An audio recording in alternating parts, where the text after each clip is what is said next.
북극에 위치한 노르웨이령 스발바르 제도. 섬의 60%는 빙하와 눈으로 뒤덮여 있습니다.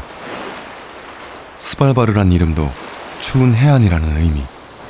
강추위 탓에 생물이라고는 얼마 없는 혹한의 땅입니다.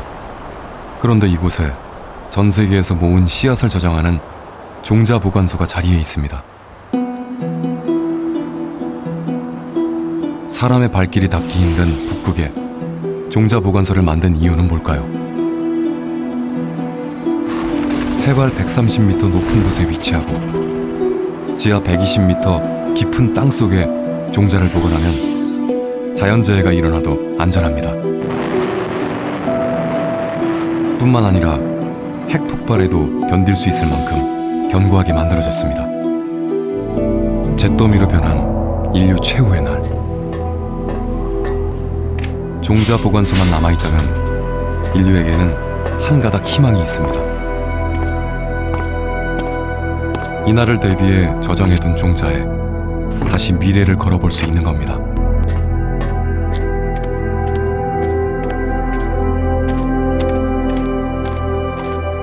모든 것이 사라지고 폐허가 된 지구에 뿌려진 종자는 녹색 식물의 부활을 알리는 신호탄.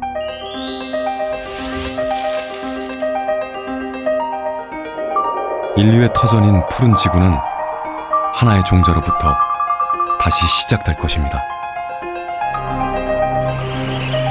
인류를 먹여 살리고 지구에 존재하는 모든 생명체들에게 영양소를 공급해주는 고마운 존재.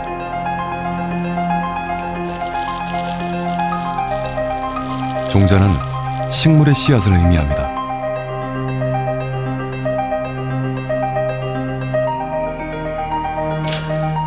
한 알의 종자 안에는 장차 새싹이 될 배와 배가 성장하도록 양분을 전해주는 배유가 있고 탄수화물, 지방, 단백질, 그리고 각종 무기물들이 다양하게 들어있습니다.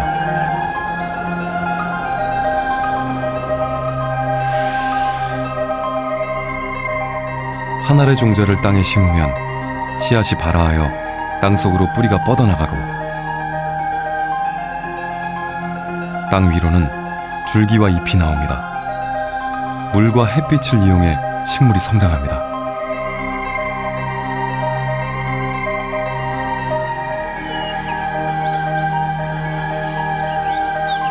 이때 잎에서는 중요한 화학작용이 일어나는데 바로 광합성입니다.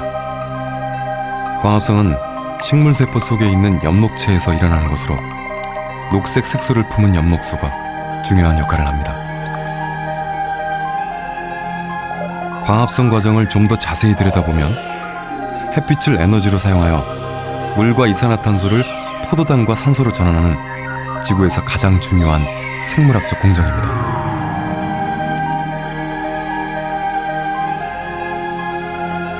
이렇게 자란 식물과 열매는 초식동물에게 영양소를 전해주고 이 영양소는 먹이사슬을 타고 인간에게까지 이어집니다. 결국 종자가 모든 먹이사슬의 출발점인 셈입니다.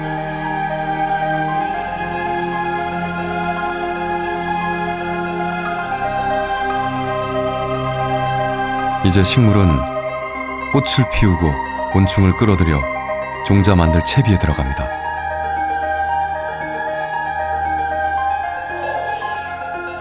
생식기관인 꽃 안에서 난세포와 화분이 만들어지고 수정을 통해 종자가 형성됩니다. 종자에서 시작된 생물체는 종자를 통해 자손을 남기고 그 자손은 새로운 생명체로 자라게 됩니다. 그 열매를 우리가 먹고 있는 겁니다. 종자는 인류의 삶에도 큰 변화를 가져왔습니다. 인간은 수많은 식물 종자 중 식량으로 사용할 수 있는 것을 골라 재배했습니다. 인간의 선택을 받은 종자, 바로 작물입니다. 쌀과 밀과 옥수수와 콩. 현재 우리가 재배해서 먹고 사는 식량 자원이 그 옛날 인간의 선택을 받은 종자, 작물들입니다.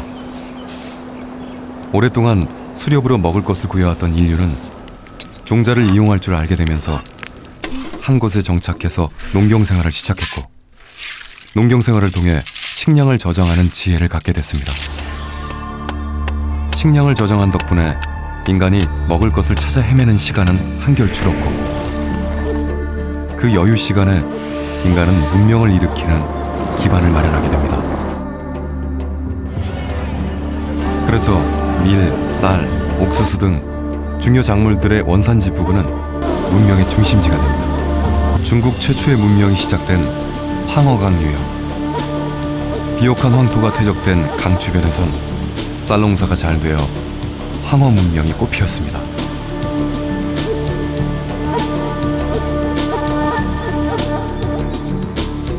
인더스강과 나일강 하류에서 시작된 인더스 문명과 이집트 문명지대는 밀을 경작하기에 유리한 환경을 가지고 있었고,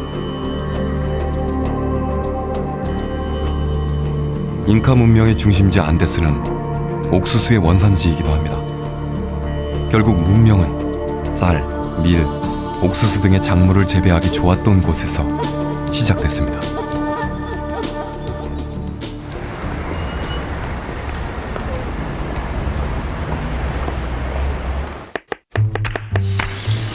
문명이 발생한 후 수천 년이 지난 지금도 우리는 작물 재배를 통해 많은 것을 누리며 살아갑니다.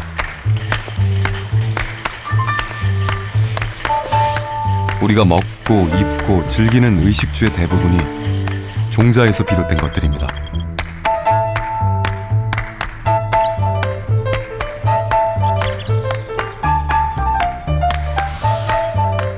당신이 즐겨 마시는 커피도,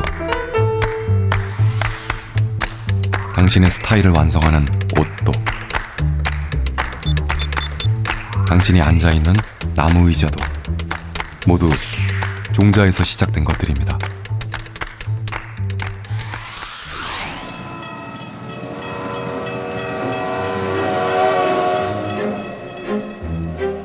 농경사회를 지나 산업이 급속도로 발전한 19세기.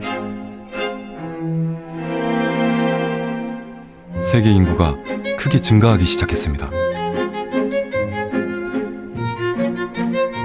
당시 영국 경제학자였던 토머스 멜서스. 그는 인구 과잉으로 인한 식량 재앙을 경고합니다.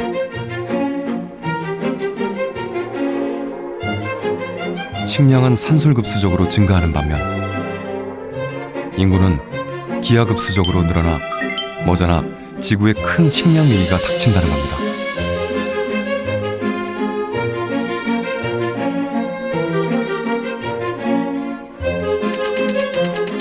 멜서스의 경고대로 세계 인구는 120여 년 만에 2배나 늘어났고 인류는 식량 부족의 위기에 처하게 됩니다.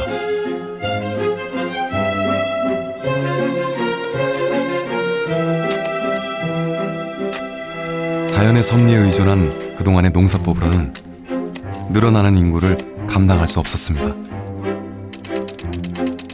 하지만 그 후 인구는 계속 늘었는데 우리는 식량 부족으로 망하지 않았습니다.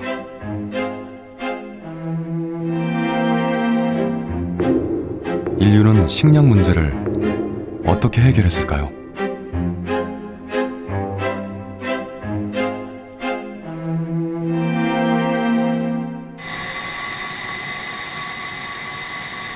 (20세기) 심각한 식량난을 예상한 인류는 이를 해결하기 위해 과학의 힘을 빌립니다. 바로 육종입니다. 육종은 우수한 품종을 얻기 위해 품종을 개량하는 것으로 종자의 교배를 통해 신품종을 개발하는 것을 뜻합니다. 피망과 고추를 교배해 오이맛 고추를 얻은 것을 육종의 한 예라 할 수 있습니다. 현재 우리가 먹고 있는 대부분의 작물과 채소, 과일은 육종을 통해 얻은 산물들입니다.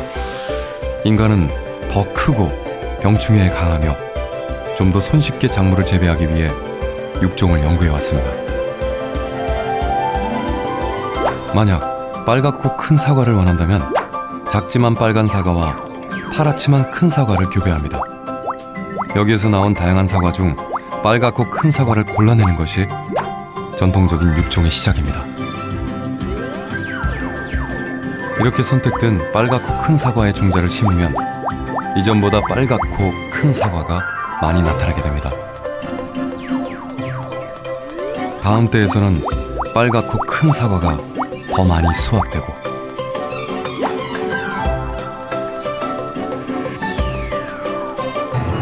긴 세월 반복적인 재배를 통해 결국 빨갛고 큰 사과만 나오는 신품종을 얻게 됩니다.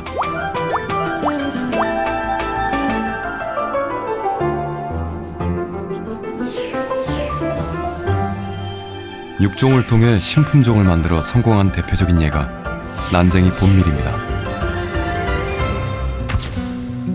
1900년대 중반 식량 문제 해결을 위해 멕시코로 건너가 연구를 진행했던 노먼 볼로그. 그는 알곡은 작지만 바람에 잘 쓰러지지 않는 밀과 키가 커서 잘 쓰러지지만 알곡이 큰 밀을 선택해 교배를 진행했습니다.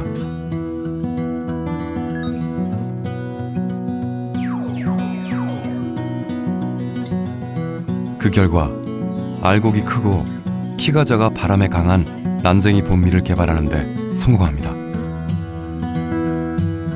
이 난쟁이 봄밀은 당시 식량난에 허덕이던 제3세계의 밀 생산량을 2배로 증가시켰습니다.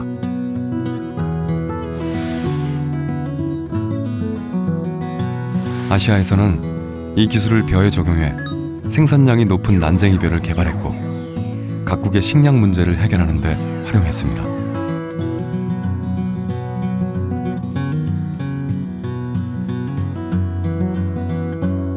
당시 보릿고개를 겪고 있던 우리나라 역시 이러한 육종을 통해 통일벼를 개발했고 1966년 350만 톤에 불과했던 쌀 생산량은 10년 만에 600만 톤으로 늘어납니다.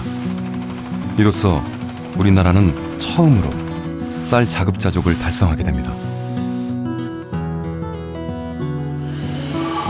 여기에 식량 생산량을 획기적으로 늘린 또 하나의 과학혁명으로 화학비료의 개발을 꼽을 수 있습니다. 식물 생장에 중요한 역할을 하는 질소를 화학적으로 합성해 비료로 뿌려주면서 인류의 작물 생산량은 획기적으로 증가하게 됩니다. 20세기 위기에 처한 인류의 식량 문제를 해결하는 데 기여한 육종과 화학비료.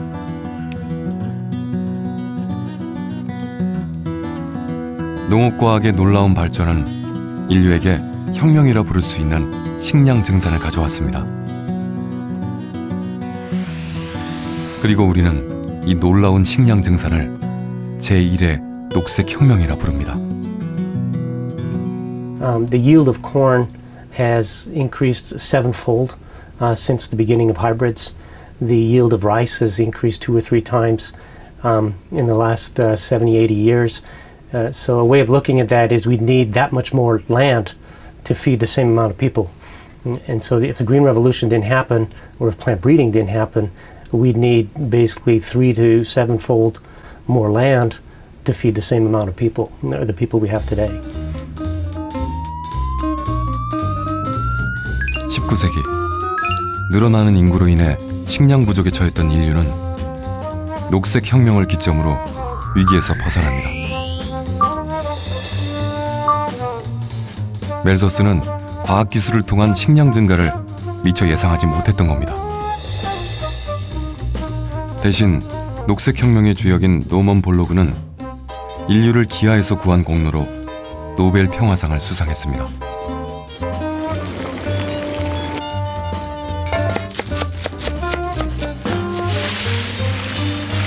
(20세기) 녹색혁명은 작은 지구에 수많은 인구가 함께 살아가게 하는 원동력이자 풍요로운 현대사회의 밑거름이 됐습니다.